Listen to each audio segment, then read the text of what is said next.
everybody who's been attuned to the sports news knows exactly how we're starting this program. Because we were there in Detroit. We were there in Detroit doing our show from the great city of Detroit, Michigan for the National Football League draft. And we were hearing rumors. We had our guests coming through our set telling us, look out for the Falcons tonight on draft night. Look out for them 8th overall, going ahead and shocking everybody by taking Michael Penix Jr., even though they just signed Kirk Cousins to a 4-year deal worth $180 million with $100 million guarantees. Look out for that. And we're like, okay, really? And then it happened. And then Friday, that's all we talked about. I mean, with all due respect to Caleb Williams being 1 and Jaden Daniels being 2 and Drake May being 3, and the fact that we saw 3 for 3 in quarterbacks to start, and then with Penix, we saw 4 out of the first 8 to start, and with J.J. McCarthy, 5 out of the first 10 to start, and then Bo Nix going to 12, 6 out of the first 12 to start, a 50% hit rate through the first dozen picks. Crazy. After a 100% hit rate through the first 3 picks, we were all focused on Michael Penix Jr. because the whole idea of drafting a 24-year-old quarterback, 8th overall, when you just went ahead and signed Kirk Cousins to a contract like that, to welcome in the questions of, well, when are you going to start the kid? Or if you don't start him and you Jordan Love him, speaking of our first hour guest from Green Bay, you know, it's not like he's McCarthy's age, who is 21. Well, you're going to let him sit and marinate for a couple years and suddenly he's a 27-year-old first-time starter in the NFL? You're going to do that? Or why are you welcoming in the controversy? Because in the mind's eye of many, it was a when, not if, Kirk Cousins started to struggle, there will be people calling for Michael Penix to start. Because it's not like, you know, the Rodgers-Love situation where Rodgers in Green Bay had a trophy in the case and a decade and a half of connection with the fan base where they're like in Aaron we trust. Cousins just showed up. Why are you doing this? And the Falcons were like, well, we just went through that whole business of post-Matt Ryan trying to figure out who it is. And so we went and got our veteran now, and we've got our quarterback for the future. And, you know, I understand everybody why we didn't choose anybody in 8th overall to actually help Kirk Cousins win right now. That's an understandable question, but no. We're playing 4-dimensional chess here in Atlanta. We're looking at the future.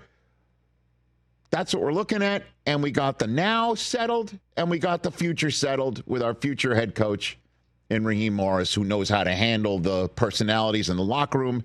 Everybody, don't worry about it. It's a win-win for everyone, except for a lot of people wondering, well, how's that a win for Penix, just sitting around doing nothing until Cousins is done with the gig? And sure enough, it sure didn't seemed like Penix was going to get his time. Certainly when Kirk Cousins is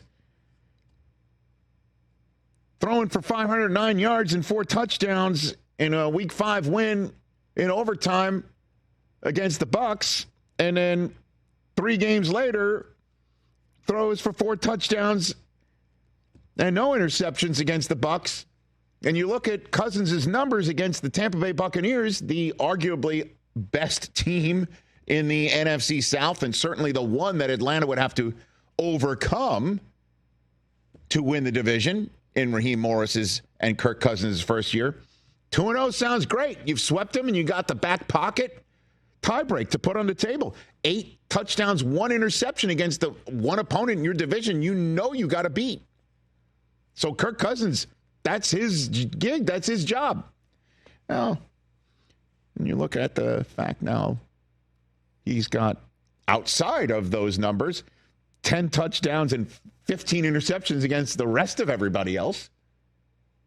after one of the worst stretches we've seen from a quarterback in quite some time. And throughout that losing streak, the questions were, you going to go to Penix or not? And sure enough, one after another, it's Kirk Cousins out there, and that's understandable because he's the veteran. He's got the 4-year contract, and you're really going to turn to a rookie as it gets later and later and later in the season, and the stakes get higher and higher and higher, and the room for error gets smaller and smaller? Really? You're going to do that? Well, the answer we got yesterday is, yeah, we're going to do it. Yes. And the way that Penix got born into this league is only made more wild by the way he's now born into this league as a starting quarterback. If you're saying, I've never heard of anything like this, you'd be right.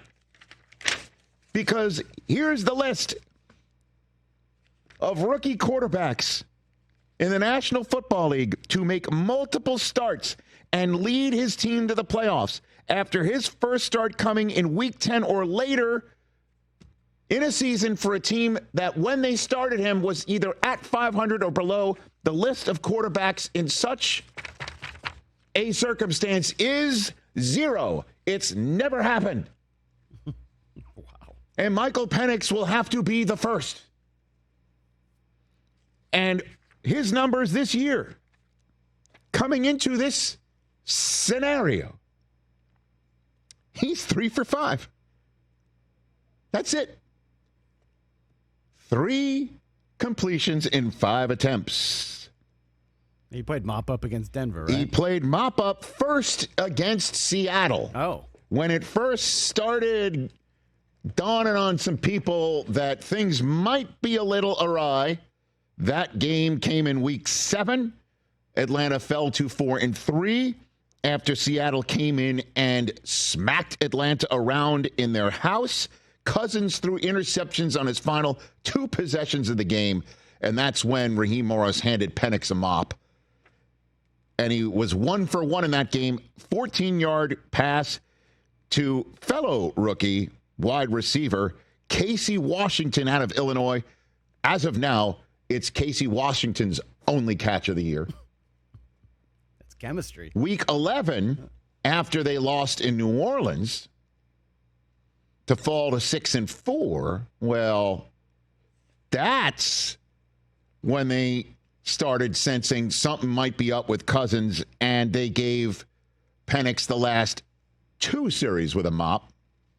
He went 2 for 4 for 24 yards in that game.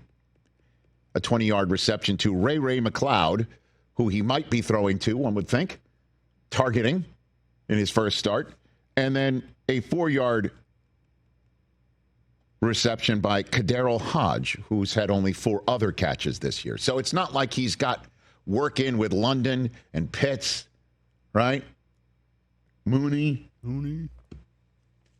This is the scenario from Michael Penix Jr. So let's go.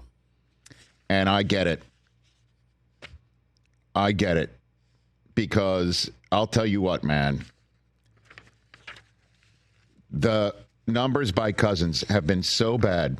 Go ahead. How bad are they? First quarterback with 1 or fewer touchdowns and 9 or more interceptions in a 5-game span since Brett Favre, weeks 13 through 17 in 2005. 1 touchdown, 10 interceptions in that stretch. The Packers were 4-12 that year. And even only in that stretch, even with no playoff possibilities in the ether, Mike Sherman only went to his rookie quarterback during that stretch once. That rookie quarterback's name was Aaron Rodgers. Handed him a mop for the entire 4th quarter of a 48-3 loss in Baltimore. And it was a difficult day for Rodgers, to say the least. By the way, the anniversary of this date, 19-year anniversary of this date, is tomorrow. Wow. He went 8 of 15. His first series, he had a sack fumble on his first snap of the 4th quarter. Adalius Thomas was the one who popped it loose. Adalius Thomas. Oh, yeah. I've got some names for you here. He was intercepted on his second series by Chad Williams, sacked by Terrell Suggs to force a punt on his third series, and the aforementioned Chad Williams sacked him on his fourth and final series of the day, recovered by the aforementioned Adalius Thomas as well. And the reason why I bring this up is not to denigrate Rodgers, clearly, is to point out Rodgers turned out to be generationally brilliant. Hall of Fame career ensues, but it ain't easy when you first started. It ain't easy when you first started. Sounds like you're giving us a PSA, Rich. Well, I am happy to call Aaron Rodgers one of the best of all time who still has it for the Jets despite the record, and that is from a 2-time vaxxed, 4-time boosted Pfizer guy. Happy to call him that. He deserves those flowers. But we digress, Chris. This is what's happening in Atlanta. Yeah, and it's 2 weeks too late. You could say that 100%. I totally understand why Raheem Morris was like, I got to go with the veteran. Certainly right before he goes to Minnesota, you could at least use that. And it's been so dire. It was so bad in the win against Vegas, where the Falcons had season lows in pass attempts and passing yards, and Cousins also doesn't play action very much. Like the next-gen stats, you want to look them up. I won't bore you with them. I've got them here. The next-gen stats on play action and the number of times in which he doesn't do it, because I guess he's not as comfortable doing it, or the offensive coordinator and him just, I don't know what it is, a bad mix there. And you've got a run game like you have, and you don't play action, and you also don't perform well when you're blitzed under pressure. His numbers are at the bottom of the league. You have no choice but to make this move to the rookie. I can't believe this is how they're handing it off to Penix. In case you're wondering, also, the last first-round drafted quarterback to make a start at this late in the season or later was, yes, Patrick Mahomes in his rookie year when they let him wet his beak in his first career start when the Chiefs had already wrapped everything up in the final week of his rookie season. And the Falcons now turn to a kid, and Penix Jr., whose career in Washington was stellar at college, back-to-back seasons with 4,500 or more passing yards and 30 or more passing touchdowns in his final 2 seasons as Washington. The only other Power 5 quarterback with multiple such college seasons over the last 15 years is, in fact, Patrick Mahomes. So they're hoping that they can catch that fire with somebody who's got that amount of experience and that much firepower with that experience and go to work. And his first start will be at home against the New York Giants, who have grown-ass men on defense. I know Dexter Lawrence is out, but Brian Burns and Kayvon Thibodeau, if healthy, and you know they've got some pride here. But they're a 2-win team coming to their house, and if Atlanta wins that game, and they should, right? They should, rookie QB or not. Let's just give them that win. While Washington and Jaden Daniels, let's just say they lose this game at home against Philadelphia, right? Which is possible. Mm-hmm. Hear me out.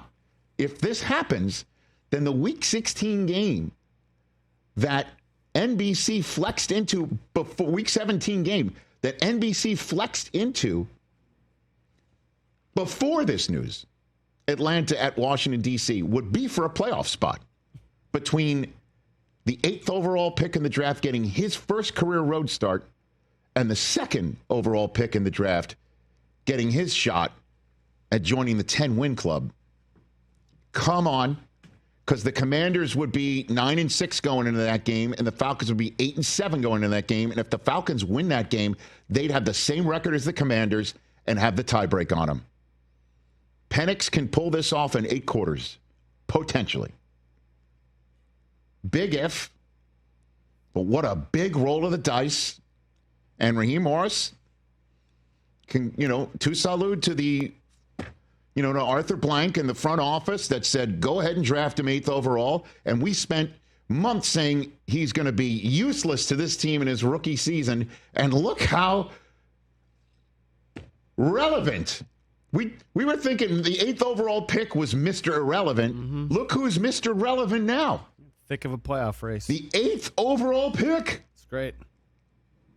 Can't make it up. Yeah, the Bucs lose to the Cowboys on Sunday night. Suddenly the division's back in play.